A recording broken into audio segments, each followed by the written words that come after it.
what happens if Hugo Keenan goes? Like, I don't see why he's not in Andy Farrell's plans. Joe presents House of Rugby, together with Bank of Ireland, proud supporter of the 4 Irish provinces. Hello and welcome to House of Rugby, together with Bank of Ireland. I'm Greg O'Shea, and the band of brothers and a sister are back together. Lindsay, Pete, how are you? How was your weekend? I'm great. I'm so excited the three of us are back. I know, Jason, you came up from Limerick. How are you doing, brother? Good. I missed you. Hope you missed me. We You had a Jason last week, like, I don't know, was it the better Jason? I don't know. No. Jason. Jason O'Mara did a great job. Do you know what? In fairness to him, I saw the show offer. Like, shout out to Jason. It was a class show. Really good. Knows his stuff. He does know his Absolutely. stuff. Yeah, he's a good guy.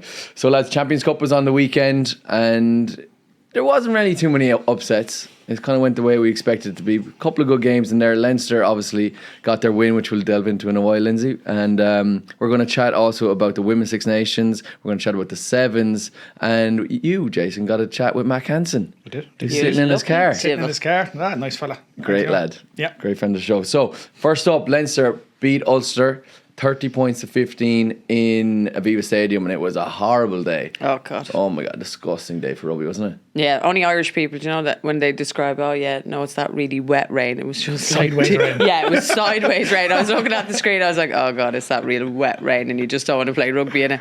It's not really conducive to the fancy style that Leinster can play. However, I was impressed with the manner in which they went about their business, and I am delighted that Ulster continued on their probably continued rise up and in form. They got some nice plays, they got some nice tries with a crossfield kick from Burns to Hume. But all in all, I think it was probably the right result, and Leinster do what they do well, stuck to the game plan, and they matched actually Ulster physically. I think it was Hume who had in his post-match interview, considering he's played against some of the South African teams, he said it was the most physical game he's played this season. So I was delighted that Leinster fronted up, because I think in the final against La Rochelle, that last year was one area I thought they didn't match them. So I think we're coming good, and there's different ways of winning. I think my only concern, we said that last week with Jason, is how would Leinster integrate back in their internationals, 10 of which of them came back after winning the Grand Slam.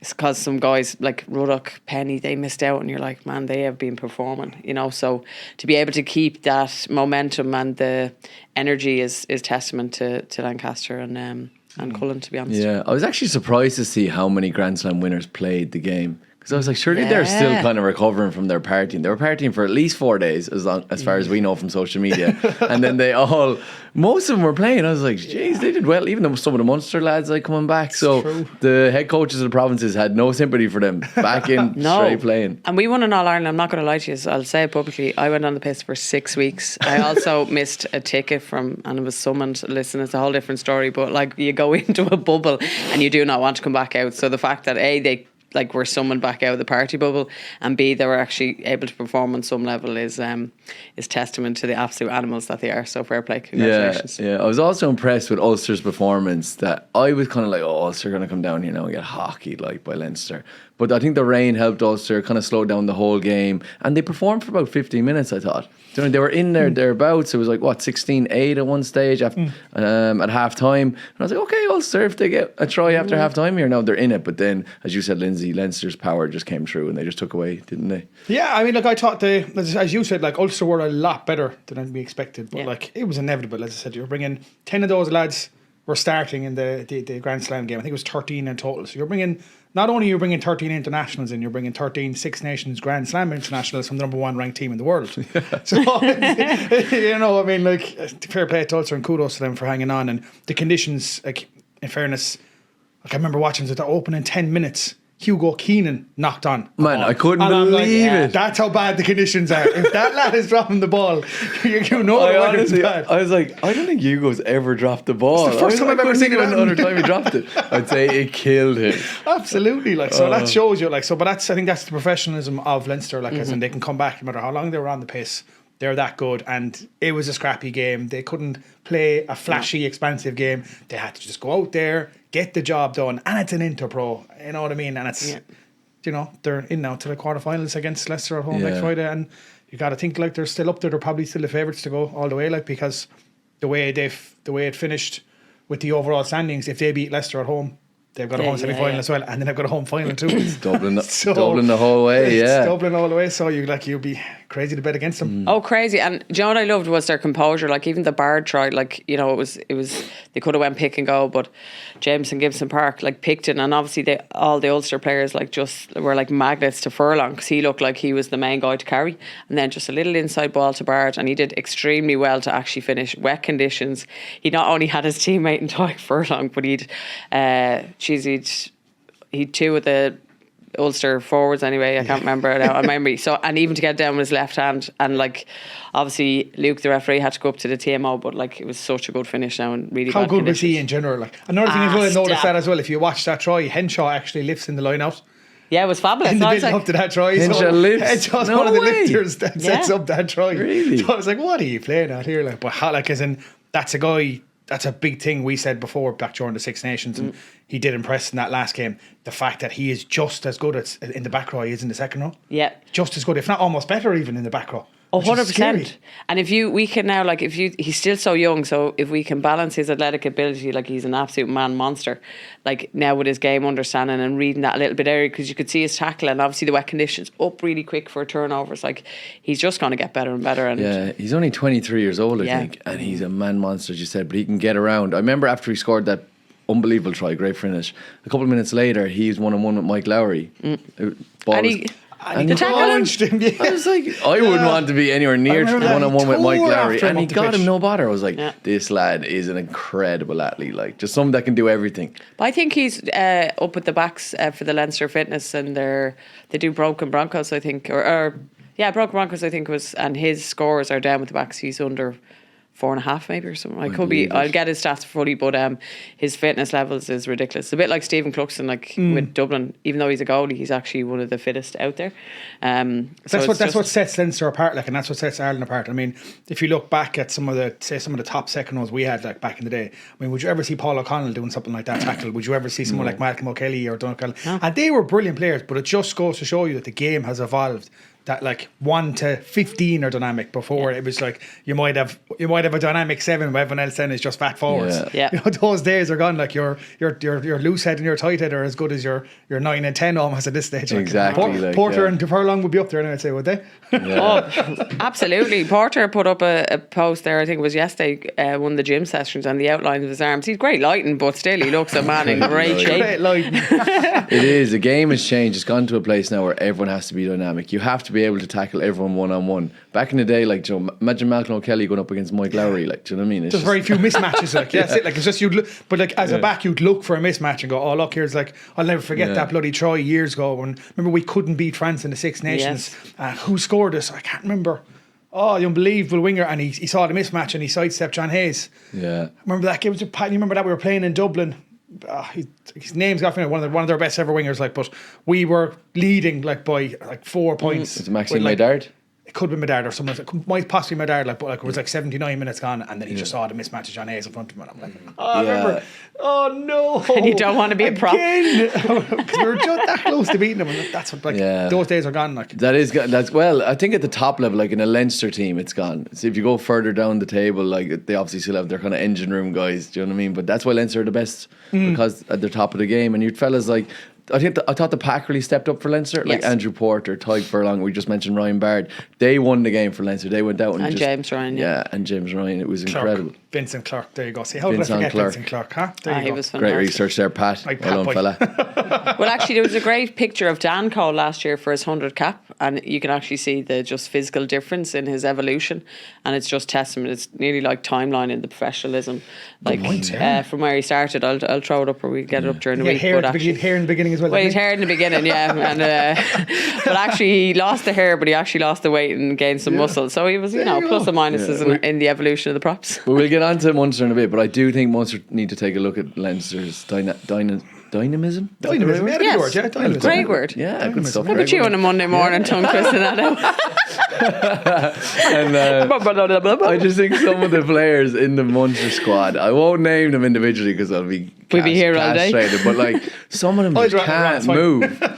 Do you know what I mean? I'm like, some of the front rows and some of the second rows just can't move, and it's just compared to Leinster. Like, do you know? I think that's where Munster really need to put their money where their mouth is and go get some fellas that can start moving. Do you know what I mean? Some dynamic guys.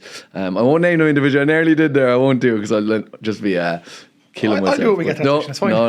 no. Jesus rubbing his hands here. I think we all know. Let's start in alphabetical order. I think we all know who moves like a lorry truck now in that Munster team. All right, so just before we move on to that match, I want to give a shout out to Jacob Stockdale's performance. I thought he was kind of back to his old self. He was putting up and unders, catching them. He was a big element to play in that Hume strike. That take in the air, in fairness to him. Yeah, he did. A little chip and chase, wasn't it? Do you think he's doing enough to get himself back in the World Cup squad, lads?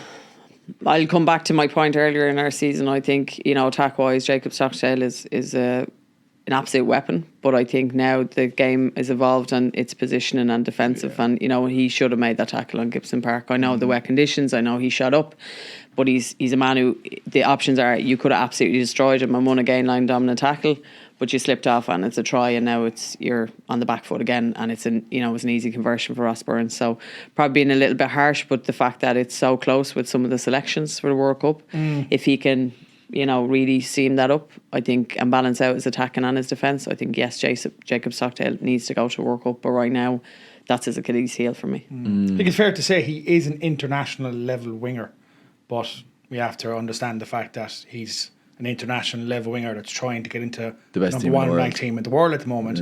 When you've got James Lowe and Mack Hansen, James Lowe was in the Six Nations Player Team of Championship, and Mack Hansen was nominated for Player of the Championship. So two of the best wingers in the whole tournament play for the team that won the Grand Slam. So it's tough. And then he's not I wouldn't use him as a bench option because he's a winger. He's not really. We've seen him at full back. Yeah. You know what I mean? Instead you can put a Jimmy O'Brien there, or a Bundy Yaki there, or Robbie Henshaw there. He ain't going to get on that bench. So, but maybe as in squad wise, but I don't know. I would rather still bring someone like a Keith Earls over a Jacob Stockdale. I'd even bring an Andrew Conway if you got him back in fit over a Jacob Stockdale. And that's not me just being Munster. I just think he'd add more to an overall squad. Yeah. Because they're going to be, Keith Earls isn't going to get into those big games. He'll play the lower games, but he'd be an absolute brilliant influence around the squad. And you could see that in his kind of king thought with all the lads through. I would have him there. And then if you're playing like a lower level game, like I think with Romania or something, you need to stick Keith in at 12 or 13. More so 13. You can play full back the whole lot. So I would have him in there, or over Jacob Stockdale, because he's basically a coach as well. Like, he'd just be helping those young fellas out. He'd be the glue and be really good around camp. I think one of the three of Lowry, Stockdale and Ballacoon should be in that World Cup squad, but none of them really put their hands up in that game. And it was a big game. I would say Ballacoon is the only one I think that can kind of really get there. Because he's a firepower. Like, he'll do something different. Lowry has good feet as well, but I just think that back three of Ireland just way too competitive. But Andy Farrell was there watching it, and I thought it's such a good opportunity for these players to go, I'm going to be in that World Cup squad, look me play here. No one really did that for me from Ulster. No, and it wasn't that type of game either. Do you know what I mean? Like, they couldn't do anything too expansive, because if it didn't work out, Leinster are going to punish it. Do you know what I mean? It was a really crappy night, and they just had to keep possession and stick to their game plan. So I think Dan McFarlane kind of said it in his post-match interview, like, just the evolution and their timing, they just aren't there yet, but that they are work in progress. And if they can get consistency and obviously get a few big names in, like Kitsoff will be in there next year, and add and build on what they've already laying those foundations down. Like, they've a really great squad. They showed glimpses of what really they can do. Like, it obviously exposed Leinster in the line out for Rob Herring's maul try. That I thought that was exceptional. Like, a throw to the back and took out like 8 players. So there's glimpses of what they can do, but they're just not there yet. And I think it's the storyline of every team, isn't it? Behind Leinster and probably the likes of La Rochelle and Toulouse. They're a good side. Yeah, they're a great side. There's no doubt Ulster are a good side. It's probably one of the better Ulster sides we've seen in a long time. But Leinster are just that far ahead of and almost depth. Everyone else. It's like there's your Leinster, your Toulouse, maybe Saracens, and they're just kind of, although Saracens weren't great the weekend, but I think Leinster and Toulouse, and even to a certain extent La Rochelle. Yeah, but geez, that was a great game. Just kind of a leap ahead of everyone. Yeah, for sure. Talking about being elite and ahead of everyone, Mr. Johnny Sexton got his surgery in London. He had a groin injury, and people are chatting like if he doesn't come back this season, that's his last game for Leinster. I don't even know what game it was that he played for his last game. He played against Connacht in He did the cheek. Oh yeah, Jeez, that was ages ago. That's the one he played. Yeah, just after Christmas, wasn't it? In January. Yeah, it was just before the Six Nations. Yeah, so that could be Johnny Sexton's last time playing for Leinster.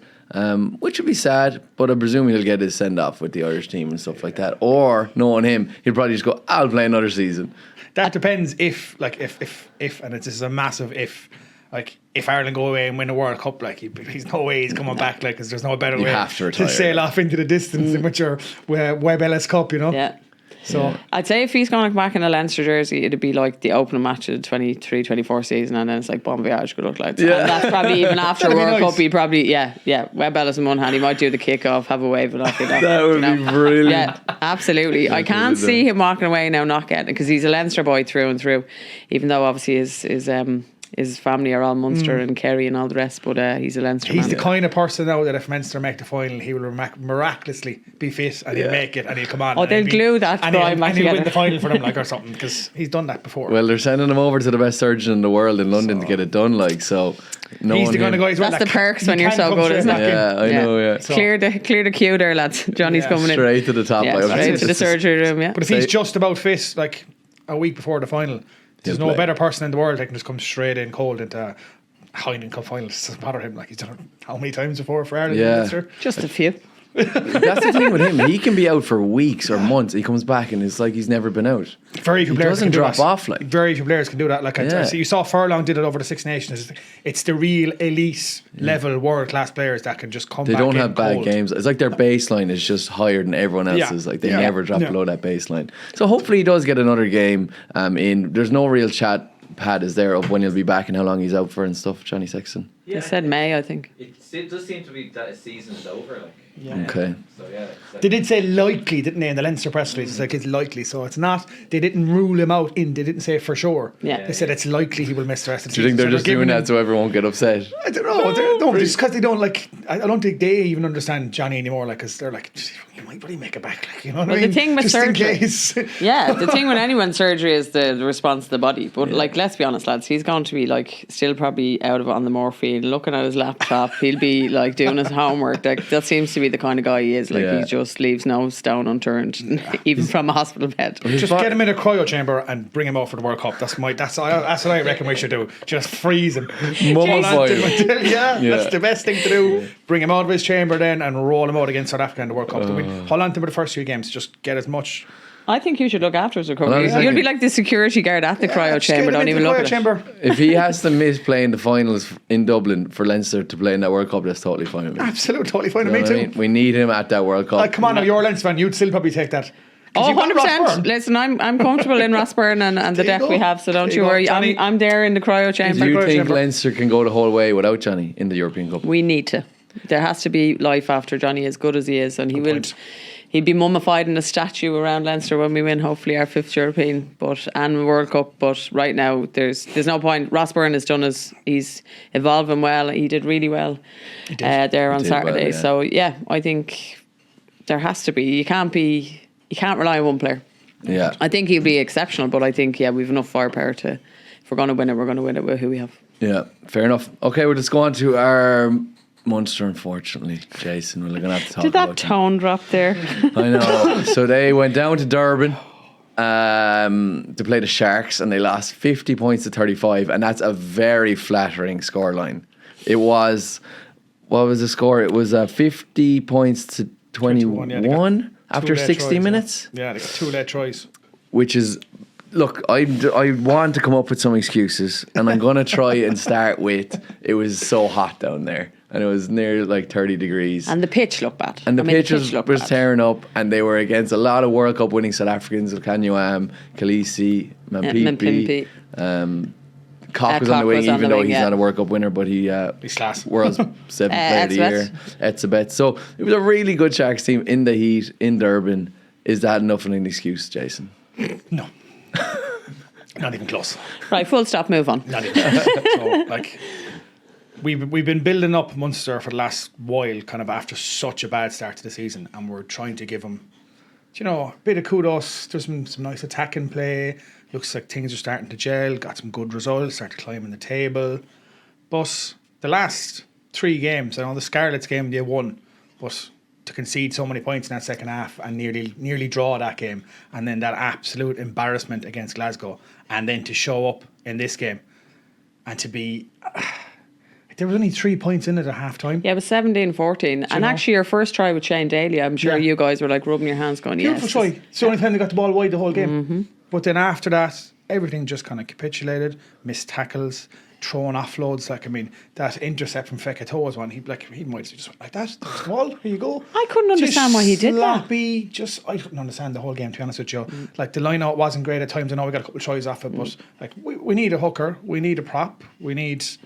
You need two props. Like Fekito, I don't know what he's doing. I don't know. Like, he just doesn't want to be there. He's no interest. Do you know, he was caught out. Frisch got caught out a couple of times because of Fekito, and just no communication there for particularly what try was it their first try. Sorry, the MPP break. And then what's his name scored at the scrum half. Scrum half.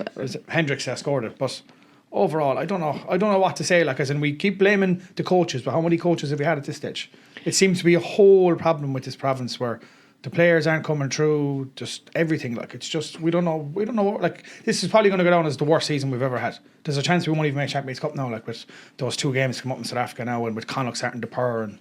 Well, I think Pat gave us a stat just before we come on about that's the highest points that you guys have conceded in the last 3 games. Like, so it's a new. It was 140. Isn't We it? have the stats here. 130 points in the 130. last 3 games. It was Scarlets, which we actually Glasgow. won. Which we won, yeah. Glasgow, who smashed us in Thome Park, and then that against the Sharks.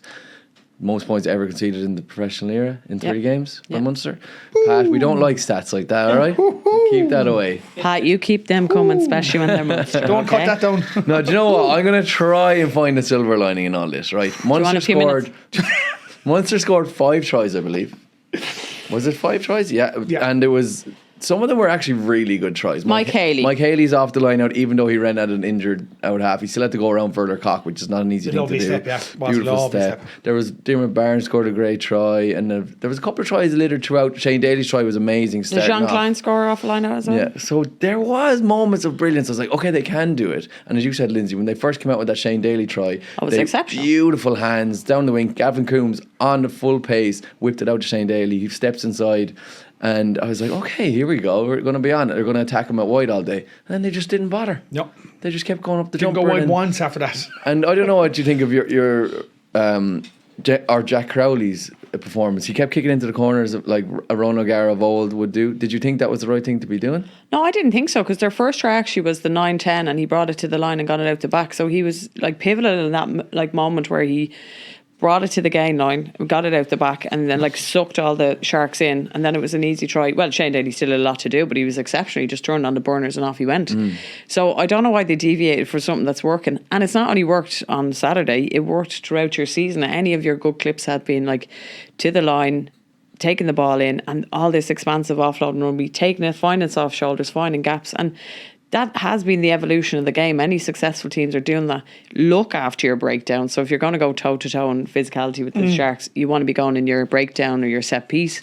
But then you want to be opening them up. You want to be like putting the defence under pressure to make decisions. And if you don't do that and ask questions of it, you're not going to risk reward. That's where I've like seen you guys really flourish this season. But for some reason you went away from it. That game is gone. The Ron O'Gara era was pivotal to that time that he played in, but I don't think for now. Yes, kick for territory. Yes, if you've done your homework and you can see gaps in or positioning poorly at the back three in your opposition, but that's not the case with the South Africans. Do you know what I mean? You just don't want to get into those. If you're going to go ahead and you're going to kick to the corners, why did you pick Casey at 9 then? Like, if that's the game plan you want to play, you would have started with Murray. So why are you picking this expensive team, Crowley and Casey, and you've got Nash and Daly on the wings, and you know, like that's as you said. And Mike Haley at full back. Mike Haley, you're was playing exciting brilliant. rugby, but then you're kicking to the corner. So like, if you want to do that, like, okay, bring on Le General, start Murray, like, and play that game. Go, right, let's pin him in the corner, let's do this, do that. But It does. That mixed comes down messages. to that comes down to the coaching staff doing what their game plan was, and they go, okay, go out and implement that game plan. So I wouldn't wrong just put team for that that game straight plan. on Jack Crowley's shoulders. Yeah. I thought he actually had a really good game, and the fact that Roundtree decided to go Casey 9, Crowley 10 was a big statement, wasn't it? That he's like, he seems to be picking these two as his two halfbacks going forward. Like, it was a good choice, and like Fekito did have a poor game, but he actually, to be fair to him, he ran a really good dummy line for the Mike Haley try, so he sat to D down. Like, so yes, like as I said, any of the glimpses of really exceptional Munster rugby and the evolution of what Graham Roundtree is trying to do with this team, I don't know why you went away from it, because you just can't go. No team can go against the South Africans, whether we're talking about club teams or internationally, kind of in those physical areas where you want to be putting in set piece, you know what I mean, and losing the ball and giving possession back. I just couldn't understand it. And, you know, I thought last week against Glasgow, as poor as they were, I thought, you know, right, it's kick up the arse now. A good kick up the arse before you go away. But we said as well, you just don't want to be going away to South Africa under conditions you've no control of, and then just not playing the style of rugby that really suits you. So I was excited when I saw the 9-10 partnership of Casey and Crowley, and I think they are going to be the foundation of the future of Munster rugby, but then the game plan has to be different. Yeah, you know? I think there is glimpses throughout the season of this new era of playing where you pull out the black, you send people in tight, like the Fekitoa try, Haley scoring, things like that, like Daly's try, and they're showing glimpses of it. Leinster do it obviously wonderfully, and Munster are trying to do it, and I think Roundtree's trying to bring it in and get his new ethos in, get his new 9 and 10 with Crowley, Casey. And do we just have to be patient, Jason, and just wait for this to flourish and happen? Yeah, I think, like, I saw kind of, like, you see what Bortic was trying to do with England during the Six Nations, and he kept kind of switching Farrell and Smith in. He's trying to figure out, he doesn't know who was best. And we've had the Jack Crowley experiment at 12, and he tried it, and he gave him a good, 4 or 5 games in there, I think. Just didn't work. And at the start, he didn't want Fekitoa in his team, and he showed us that. Didn't even put him in the squad. Wasn't even on the bench. Then he was kind of forced to bring him back in now again. And now he's dropped Carbery, he's dropped Murray. I think there's definitely something going on there with Murray, because I thought Murray had a fantastic Six Nations, and he's just, like, Roundtree seems to be overlooking him. So I don't think he's figured out himself His combinations. who his 10 is, who his 9 is, who his centres are. He doesn't, because he's constantly moving stuff around and trying to figure out what to do. You know. So what about the Carbery Crowley 10-12 axis? But then Frisch has had a really good season. And Frisch is good, but, like, you see, you have to remember, Fekitoa's gone now at the end of the season, and this new guy's coming in. Like, so this new guy wouldn't be brought in. This new guy's obviously going to come straight in and start every game. So he's obviously going to partner Frisch. Or unless they might look to bring in another centre, or unless they look to put Crowley back in at 12 and put this guy alongside Yeah, you're talking Crowley. about there, So he Alex needs to- Nenkivell coming up from the Nenkivell coming in. Chiefs. So we won't know. We won't know until next season, really, like, what his 10 is going to be, his 12, his 13. Yeah, so. I think Crowley is an out and out 10, really. The way he plays, his mindset, the way he kicks the ball, he's just a beautiful 10, like, and he brings it to the line lovely. I do think you need someone like a Fekitoa or Chris Farrell's gone now, or Bundy Aki at your 12, and Frisch, a game player who's Rignos is like that kind of player as well. I think that's the way to have it in the modern era. I don't think Munster have it yet. They're pulling it together. Frisch had a poor game, I think, at the weekend. He looked a bit lethargic. He got stepped a couple of times really easy for that and Pimpy step who pushed it inside, and they scored a try for I don't know who dotted it down, but Frisch just seemed a bit heavy. They all seemed a bit heavy, so that's why I feel like the heat got at them. But then again, at the top level of professionalism, Lindsay, you know, that's not an excuse. You get ready for the conditions, like. No, and I think maybe they just, you know, there's been a lot to ask. I think that's the depth with Leinster. That you have the beauty of being able to rest players in and out, and I think that unfortunately you guys probably aren't there yet, that you have that, like, the luxury of resting people. So maybe it was just, you know, peaking at the wrong time, or just that we've all had it there. You're kind of at that time of the season, you're like, oh, I'm tired, I don't know why, and just sometimes it's load. Do you know what I mean? So I think it was just the nature of the game, and the fact that they all just seemed a little bit out of sorts. I mean, there was very few shining lights. Haley had a great game. Calvin Nash had a great game. And you know what? He has really just been so consistent since that trip down to New Zealand. And I know I keep repeating myself, but it's so good to see him, and so good to see him getting game time, which he lacked last season. So, very few shining lights to take away, and it is a pity that he's just kind of exited the competition on a whimper, which is what I thought. Do you think Mike Haley, go on. So I was saying what I thought would happen, that Munster would do really well in the European Cup. Obviously, what didn't come through. So I'm very upset just about that. looking at the game again the weekend, I know we'll try and end on a positive note with Munster, because we're giving out how bad they were. But, like, another shining light once again, Mike Haley. Constantly, no matter how bad we play, he's always class. And, like, is that someone, like, if you look around, we said this time and time again, you were talking about it last week, what happens if Hugo Keenan goes?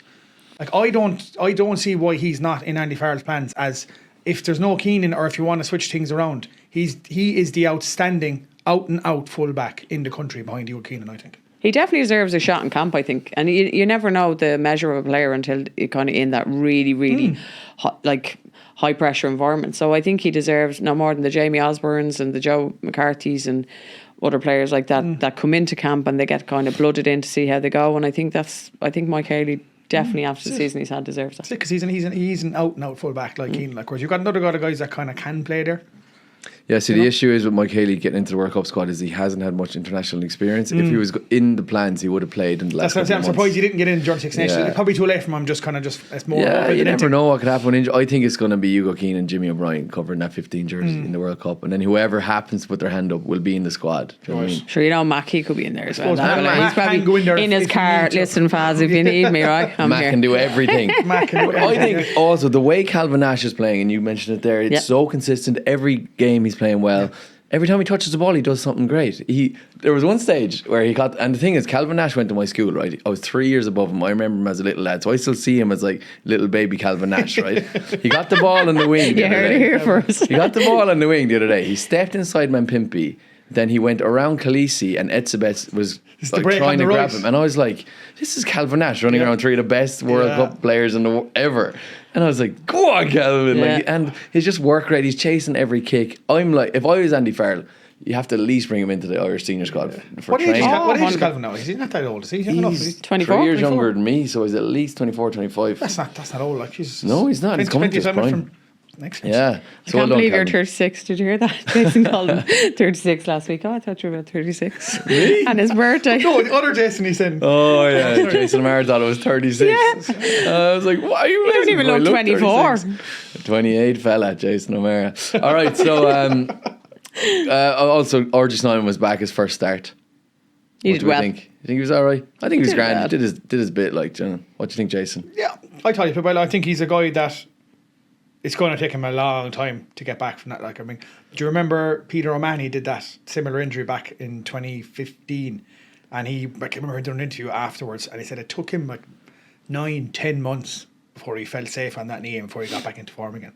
Yeah, you definitely that's don't what want to be took a him, like, and he forward. did it twice in both knees, so it's going to take him a while to get back. But for a guy that hasn't played rugby in how bloody long, he was good the weekend. Yeah. It's better than a lot of other ones. Especially to come into your European competition. Different if you're coming in. And No going up offense against to Etzebeth as well. stop. For your first start. Like. We're naming the internationals, then we just randomly forgot about Khaleesi, who was like, hello. I know, yeah. Captain. There was a lovely moment, actually. So Pat, you had it up over the weekend. There was a lovely moment after the match. It's up. I actually posted this up on Rugby Joe if you want to see the photograph. We might put it into this. He himself and Khaleesi embracing like a real like locked in hug. Yeah. And like I was thinking about it on the train this morning when I put the post up. Like he hasn't played for the Springboks Since the World Cup. since the World Cup final. So like, and that's the first time he's been in a match with the lads. Like, and like it was just, I'd say it was kind of a real emotional moment for the two of them. Like, kind of a thing. So Just one of them real deep hugs you didn't want to let go. Yeah, It was So nice. South It was African. lovely. They're so emotional, those Yeah. guys. Like, yeah, yeah. but That was that's cute. what makes him good. Great to see them back, Yeah. though, yeah, in fairness now. And onwards and upwards for Munster. We need a fella like him playing week in, week out. Yes, And absolutely. pulling the pack together.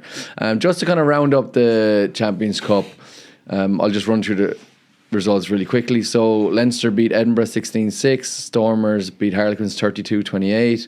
La Rochelle beat Gloucester 29-26. All close games. Toulouse smashed the Bulls then 33-9. Sharks Munster, we don't even talk about that. Leinster beat Ulster, as we know. Exeter Montpellier, what a beautiful game. Oh my God, 33 all. And I had to ask you, Jason, when we came in, how come Exeter got the win? It's because they got more tries? Yeah, 5 Yeah. tries to 4. Like, but that whole game was class. The La Rochelle actually game also, like Teddy Thomas got that try in the 77th minute. 78 minutes, so they were lucky to get through the holders. But that Exeter game, I only caught the last 15 minutes of it. I was just going out for dinner. I was like, I'll flick on this now and I'll watch this match while I'm waiting for the lads to get ready and stuff. And I noticed straight away that Montpellier are down to 14 men, so I was looking up like Zach Mercer got sent off first half or something like that. So they're 10 points down. There's 10 minutes left. They score a try and then they like try is fine to go to convert it, but then gets brought back. What's her name is doing TMO? Joy Neville was TMO and Andy Brace was reffing, and they found that it was actually a weird one because the ball was dragged forward by the Exeter player. So I don't know if it was a knock on or not, but the try got disallowed because they thought they were back in it. And then 2 minutes later, they scored another try disallowed. And they're like, oh my God, Montpellier, like this is never going to work for us. Eventually, they get a try in the corner. Then there's 3 points in it. There's 90 seconds on the clock. Exeter are just slowing it up, slowing the ball down. You're like, there's no way they're getting back into this. And ball goes out to the wing, and one of the Montpellier wingers dives like Superman to try and intercept it. But it's kind of a hand out kind of a thing, so maybe a bit suspect. But as the ball is going to touch, he regathers the ball, flips and lands into the stands like that. So then the ref's like, well, he regathered it, so it's a fair challenge, fair claim. they get the line out. They turn over the line out, and all of a sudden Montpellier just start going crazy. Skip 1, skip 2, skip 3, offload pass, doing whatever they can, just Hail Mary for 5 minutes non-stop. And eventually then somehow Exeter intercept and turn it over, but they're caught in the middle of a park and kind of like in the middle of all these offloads. He can't kick it out, he can't do anything. He gets isolated. Montpellier win the penalty. Then Montpellier go to kick to the corner, but the coach then was like, no, kick the points. And then they're fighting and giving out to each other. They kick the points with like 83 minutes gone. Goes to extra time. Nothing really much happens in the first 10. Second 10 then, Montpellier finally score. They're winning. Game's all over. Can't believe it. Exeter march straight back up the pitch. So there's 20 minutes of extra time. At 21 minutes, scored a try to win it. And then they go through on having 5 tries to 4. Ridiculous. Come on. Like. And the whole thing is Montpellier played 3/4 of that game with 14 men. Yeah, that's something that is testament. Unbelievable. Like, I felt so sorry for them. away Really to did. Exeter. I actually thought Montpellier were the better team in that game. 100%. I to felt be honest. so sorry. They 14 threw men. the kitchen sink. Yeah. And I loved, like, it's very rarely you see just a team going full Hail Mary. Let's go. Let's see what happens. We're going to go out anyway. Beautiful rugby. I love It's it. refreshing to see in the professional era, isn't it? That Yeah, it you're just doesn't like happen. pure rugby. Like you're like, yeah, roaring at the Were you able for dinner after? They were roaring at the telly.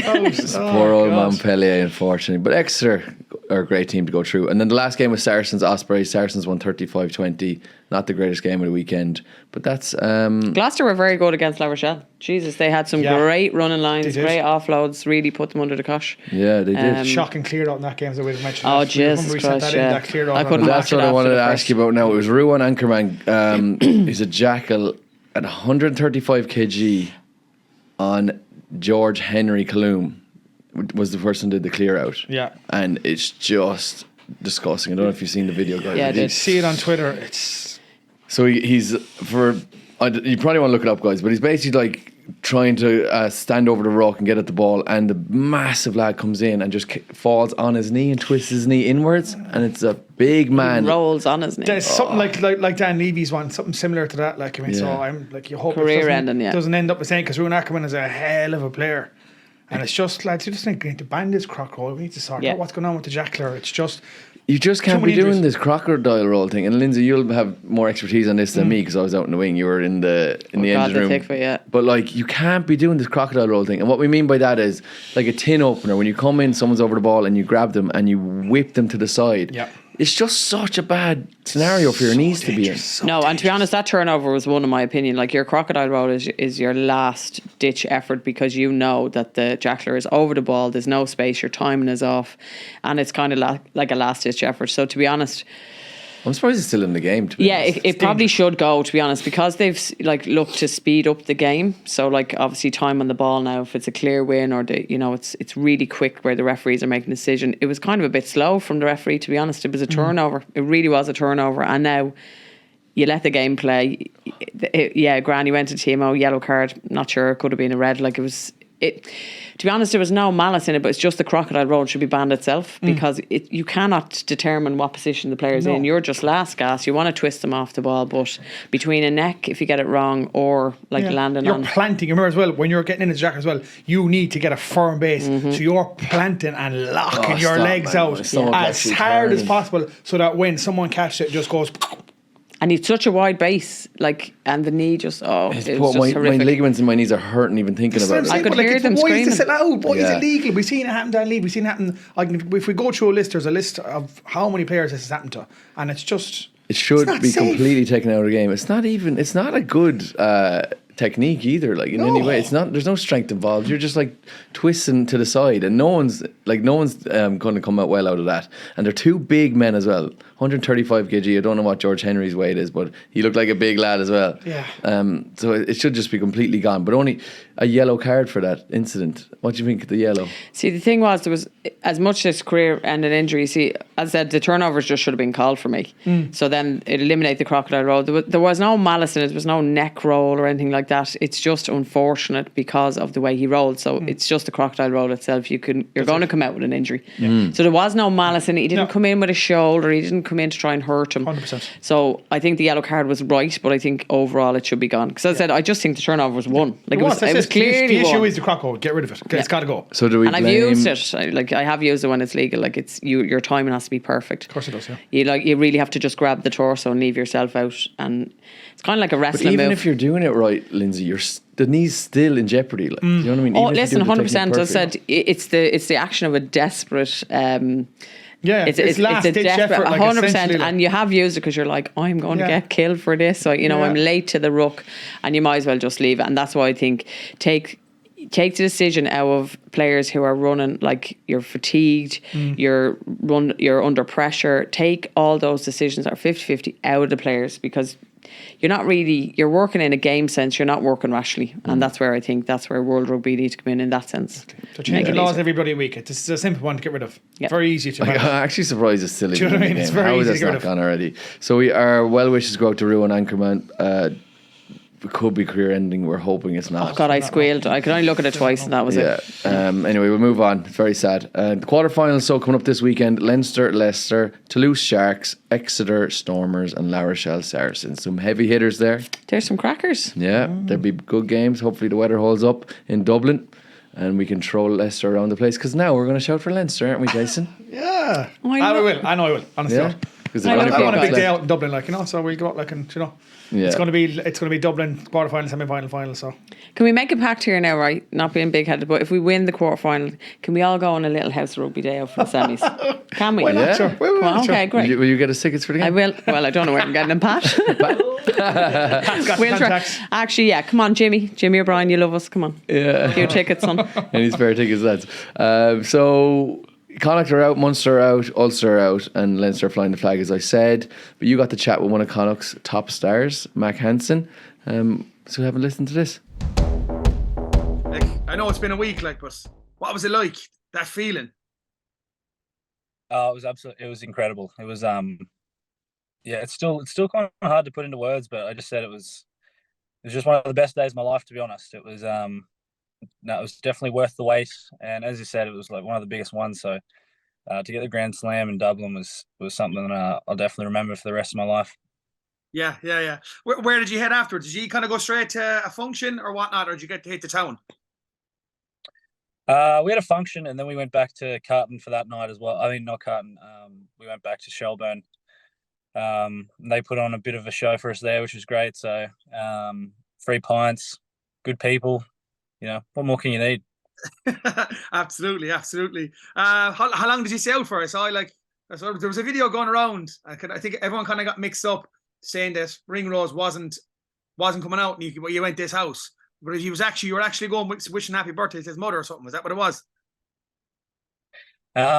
So we decided to hire a party bus, and then we realised that it was only about a K down the road where we were going, so we didn't want to waste the party bus. So we thought, oh, fuck it, let's just go pick up like a few dads that were on the piss with us like a couple of days, and that's what we did. Just went around to a couple of houses. Gary was joining, so I think he's getting the bad end of the stick. No, Gary was there for day 3, so he didn't call it early, and it just happened to be his mum's birthday when we got in there. So the champagne was popped, and we got singing, and yeah, it was some crack. Some house as well. Jesus. There's plenty of money there instead of some of those Dublin houses. Well, what other houses did you call Plenty into? to fall back on, Gary, I'm sure. what other houses did you call into? What other players like?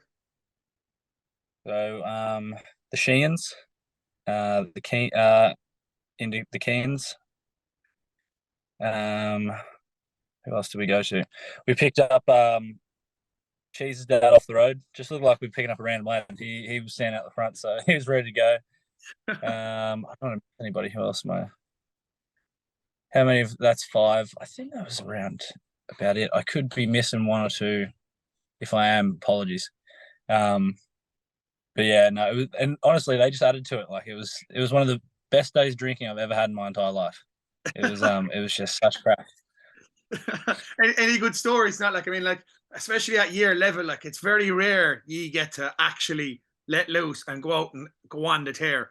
What was it like? Any good stories that are obviously You're allowed to tell. Look, so as I said, I think day 3 was probably my favourite of the days. Josh Vanderfleet being the nicest guy in the world, like he is, we all went to a pub and he ran out and got us Bunsen burgers, which because it was the burger place was open and it was pretty close, so that was handy enough. And we just went to a couple bars, and I don't know, it was just everybody wasn't saying too much. We were just, I don't know, everybody was in some tough stints by that part of the campaign, but yeah, no, nothing too hectic came out of it really. Everybody was just having a good time the whole 3 days. It was a big couple of days, but definitely worth it.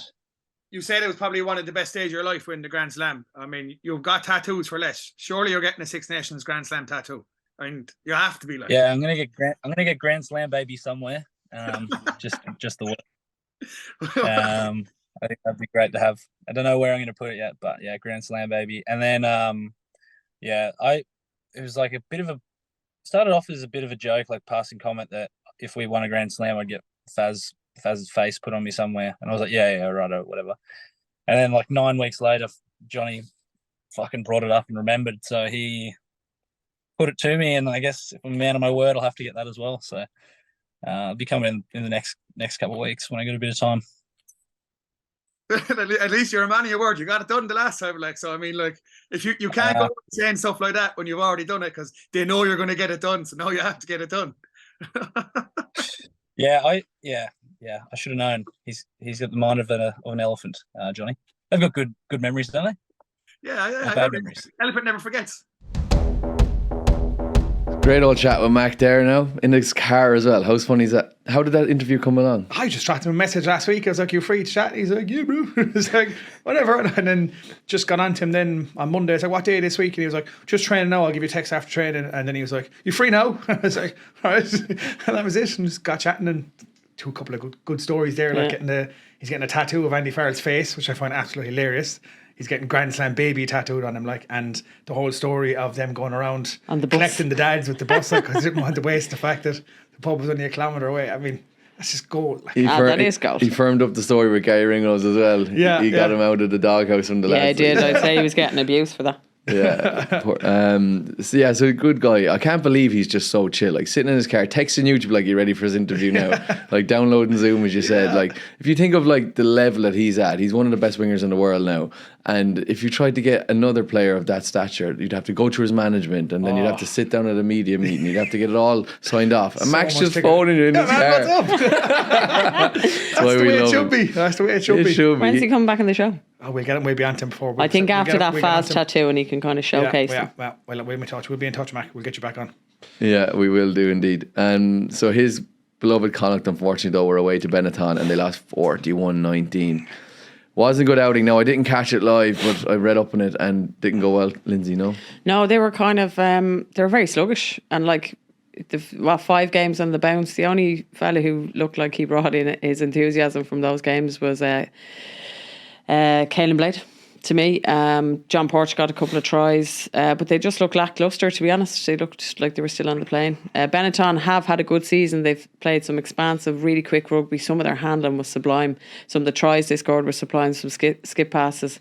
So they were well worth their win, to be honest, but it's just unfortunate that we thought Connacht would go on and run in this, so now they're relying on winning when they return to the USC and staying in the Champion Cup spots. But it was disappointing. I am delighted for Benetton. Look, they deserve it. They've been playing really well, and they are playing really good rugby. We've said it the whole season through, so we have to give it to Benetton. Aren't like a poor team anymore. We've been saying that about Benetton. Like, so every Monday, right, I'd sit down and I'd go through all the URC games and we clip them up and put them on Rugby Journal during the week. So we look at the best tries. For the last 2 years, every week, I swear to God, I'm probably posting 4 or 5 Benetton tries.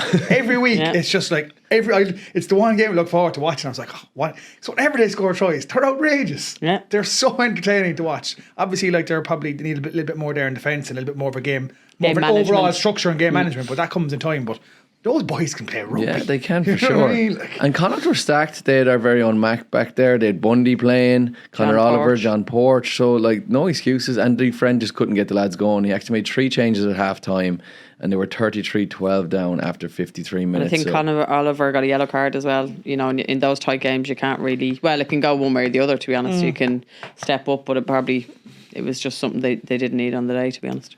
Yeah, no, not for sure. So all their focus will be going on to the URC now. They have a weekend off with the European Cup obviously on, and then they're back to URC.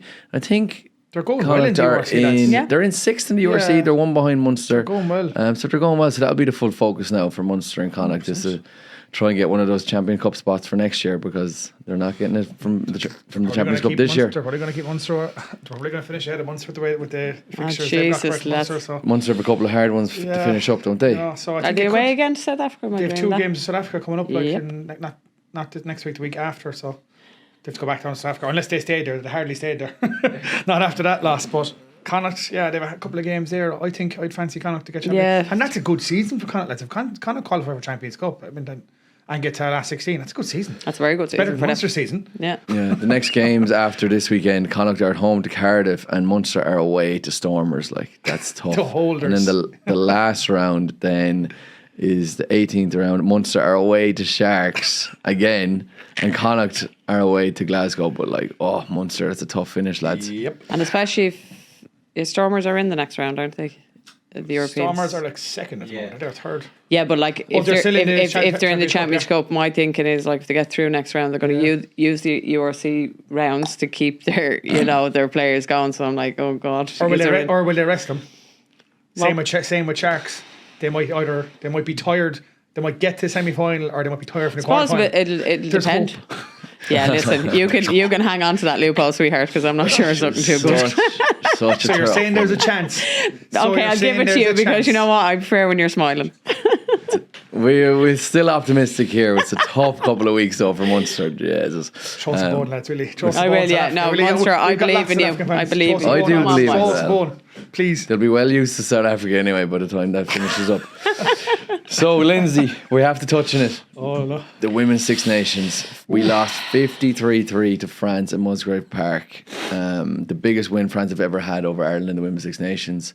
9 tries. Not ideal. No, and also, sorry, France were playing with 14 women for most of the game, weren't they? yeah, do you know when Deschamps got Annabelle minutes. Deschamps, the loose head, got red carded against the high tackle against Derv. Now I thought, look, it is what it is, and I'm not going to argue it. I thought at the time it was a bit harsh because Derv was just coming up. You know, she came up quick, and Deschamps is actually a really tall girl. But anyway, it is what it is, and actually it played. It was to the benefit of France. I actually thought they kicked into gear, and I was like, "Oh, holy Lord!" Polly and Bourdon at 9 was absolutely exceptional. Like, she was like a magician. She was just reminding me of Dupont. She just reads the game so well. She scored a try with Vernier. It was just like 1-2 all the way. Some of their tries were exceptional. She blocked down a Dana O'Brien kick for herself. She got 2 tries herself that day, Polly and Bourdon. So France are in transition, but they like Socha at 2. Deschamps played in the World Cup. Bourdon had been at 10 at the World Cup. She's now at 9.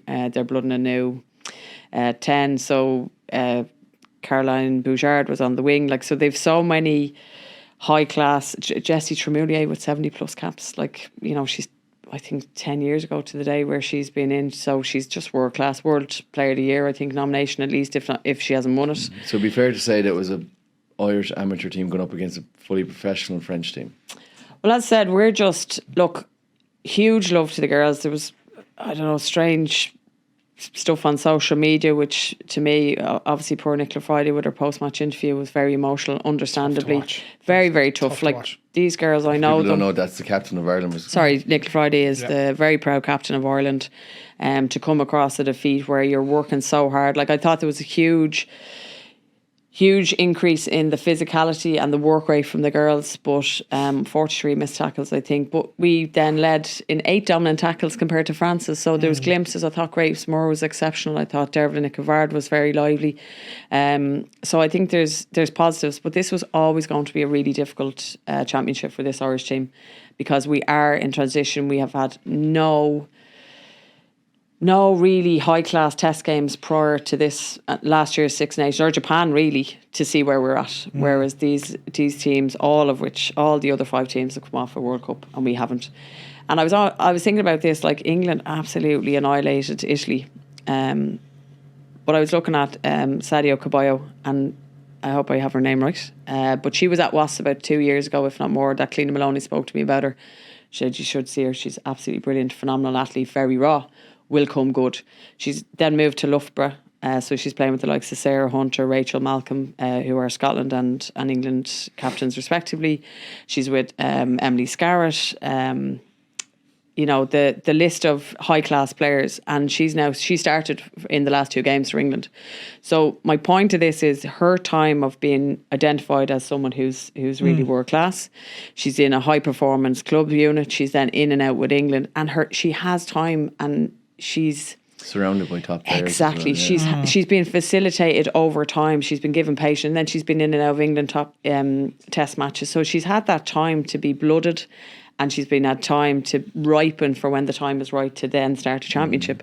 You can see they do that in the men's 15s in Ireland as well. 100% as well. We just don't have that luxury. Dana O'Brien is 19. This time last year she's doing her leave and she's playing with Tullow, Sean O'Brien's club. She's an exceptionally talented player. But we have to be fair to those exceptionally talented players to give them time without just lumping them into a game against a fully professional or semi-professional unit, as the French like to call themselves. So I think it's just so unfair and it's so complex, and I just like to clearly say, certainly from this room and anyone I know and from myself, I want nothing but the Irish girls to win and to perform, and I'm so supportive of them. I think we all are in this room, and it's just a really, really difficult time. And the thing about elite sport and when you're professional, sometimes it has to be a really harsh learning curve, and now we just need to look at this championship on incremental changes and improvements week in, week out, and hopefully we finish at least 5th, I would hope, minimum, to get into the tier 2 with that WX15. So we have really high class test games locked in for next 3 years, and we go from there. Because, as I said, there is no quick fix to this. We just have to get through this championship. The girls need to take a well-earned rest, and they'll come up against an Italy who will be hurting. But the only thing about Italy is to play France and then England 2 weeks in a row. I think Italy looked tired yesterday against England, so they will also take their rest. They'll be really strong at home. There's some really good players who are still retained from the World Cup. Huge experience. The likes of Bertoni at 12 there, and to name but one of many. So I think it's in the girls. I think we will come good. I think there was positives over the weekend, but France, when they played some exceptional jouet rugby, and you just, what do you say? So we've lost to Wales and France now. So our goal is to basically just beat Italy and try and game finish by fifth. game. So now the focus is Italy. Well, Scotland are there for the taking as well. Scotland have lost. Scotland were beaten heavily as well, weren't they? So I mean, I know, but like England come to Musgrave. Like I looked at England yesterday, and if you looked at their list of injuries, like I mean, exceptionally world class players. So now this is the next new crop of England coming through, and like Claudie McDonald, Abby Dow, Jess Breach, they're all professionals, like as well. That's Marley killer, isn't Packer. it? Ah, stop it. Do you know what I mean? They're all fully fledged professionals at this stage. So that's. But their how do you league compete is against that? professional. And they're saying that's the same from start to finish, like as in the England national team and their club is professional. They're basically fully fledged professionals. So how do you compete against that? Well, this is the thing, right? My philosophy on this is like we celebrated a Grand Slam, and like 10 years maybe we didn't have the hindsight to invest early enough so that we mightn't be having these conversations. Yes. And it's easy to say, but if you look at England, who did invest way back in 2013, so what, we've 10 years now, and look at where they are now. So you think it's a lack of the investment over the last decade, and it's just? I think it's just a lack now. of hindsight into building on the Grand Slam win in 2013, and you know, I was blooded in 2015, building up into a home World Cup in 2017. But yeah, look, there's no easy fix, as I said, because our domestic league isn't even a patch. There's great endeavour and want and will with the Celtic Cup and the combined provinces, but those test games weren't to the level we needed, and we needed to play really high level test games prior to going into a championship, so we knew where we are, whereas we had to wait for Wales to see where we are.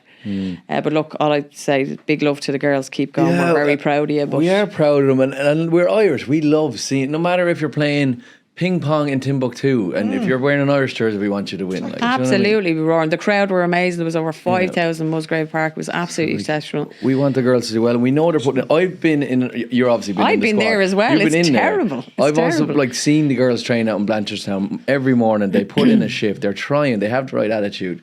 It's just not coming right for them. So I think it's just plugging away. It's not going to come easy, but it's just there comes in peaks and troughs, doesn't it, Lindsay? And Yeah, this is because 2019 I was there, our last Six Nation games against Wales, and we finished 5th. Yeah. And I was heartbroken. I think I missed the first two games of that championship with a neck injury, but it's just when you start badly, sometimes it's so hard to get it right in such a short time, because you know yourself, even in World Series, like you sometimes don't have times to come back and take a break, and it's hard. And I've been there where you just feel like you've let the country down. I know that was me personally. I had a conversation with someone yesterday, and you don't forget those dark days, but you also remember that there is bright days ahead, and there's so much talent in that squad. But it will take time, it will take patience, and as I said, this championship is just now game by game, and trying to at least get a minimum of 1 win, and 2 would be brilliant against Italy and Scotland now at this stage, and then a performance against England. Well, do you know what the beauty is of being at rock bottom, lads? There's only can one only way go to up. go, Yeah. and that's it. Yeah. And they seem to have the right structures starting to get in place. They have good coaches. They have great facilities. They're starting to talk about contracting girls, so they seem to be putting in the right foundations. It's going to take time. As in, look, It's gonna when take you look back and you see that Friday interview, like you can see by her emotion, trying to hold it back. They're doing everything they can. No one is questioning that they're not playing to the best of their ability. And no one's questioning the effort. The Yeah. effort they're putting No. in. They are putting in the effort. But maybe, look, they're just that little bit behind the other teams because they have invested a bit earlier than we did. So it's going to take us another few years to catch up with them, because the Englands and the France, as you said, did that a long time ago. And what Lindsay said there, we're the only team in the Six Nations that didn't go to the World Cup. Yeah. And that's huge. That's massive. massive. Like, And let's put it in context, lads. We're talking about Munster, right? We're talking about Leinster. You guys sit like the likes of Ron Nagara we spoke of, Paul O'Connell, Peter Stringer.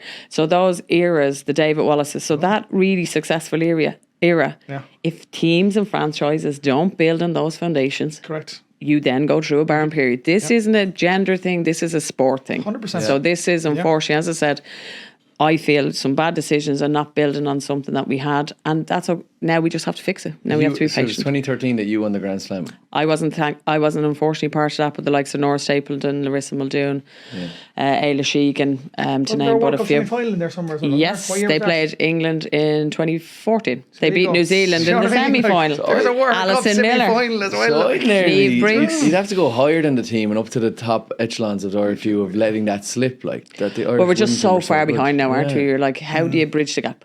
How do you bridge the gap? How did that happen? They let it That's slip, the- yeah. is Yeah, the- that's where you have to look at for now. And look, all we can say is, like you said, we can only go upwards. Well, they're starting to build the foundations, and that's the start of everything. Do you know what I mean? Yep. They're starting to look into it. So, girls, we just starts with the clubs. You know. yeah, exactly. Keep up the effort. We all love you. Just keep going, and it will come. It's not going to be easy, but it will come. Isn't that right, Lindsay? Exactly. The women's sevens team is also kind of struggling, and the men's sevens team didn't do too good. So the women, I don't know exactly where they finished in their last they tournament, but the men finished 9th. They beat Samoa to I finish. think the 9th. girls finished 8th. Am I right, Pat? And the girl finished 8th. So not great performances, to be honest, from the sevens point of view. They're both clutching at trying to get an automatic Olympic qualification. I think the girls still have a touch and distance to get there. They have to go to their last tournament now. I think it's in Toulouse, and Fiji are fighting with them to get the last So they're automatic spot. in the automatic qualification in there at the places as of moment, yeah. now, but it's so close, and it will rest on this last tournament as far as I'm Yeah, aware. the Fiji girls are coming to try and take that spot off the Irish women. So hopefully the girls can hold it together. But there's been a bit of changing in the coaching room in the Irish women's sevens team. Aidan McNulty, I actually know him really well. He's a great coach. I've seen him the whole way through. He was like a region development officer in Munster. He was obviously in the RFU when I was in there. Really good guy. He did unbelievable with the women's sevens team. They were going from being fighting at the bottom with like the likes of Brazil up to getting to finals and performing every week. And I was like, what's going on here? Like, Aidan's doing an unreal job.